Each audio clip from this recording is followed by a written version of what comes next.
সম্পর্কে আল্লাহ রাব্বুল আলামিন বলেছেন, ওয়াকাদা রাব্বুকা আল্লা তা'বুদুন, খবরদার পিতামাতার সাথে মাথা ঝাঁকি দিয়ে কথা বলবে না।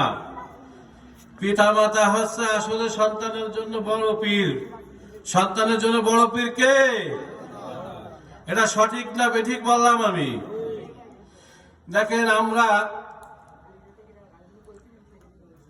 বিশেষ করে মাওলানা সাহেব বা পীর সাহেবদের একটু বেশি বেশি খাওয়ানোর জন্য, বেশি বেশি খেদমত করার জন্য চেষ্টা করি, কিন্তু বাড়ি পিতা মাতা আছে, কোনোদিন একটু ফল কিনে আনেও তাদেরকে খাওয়াই না।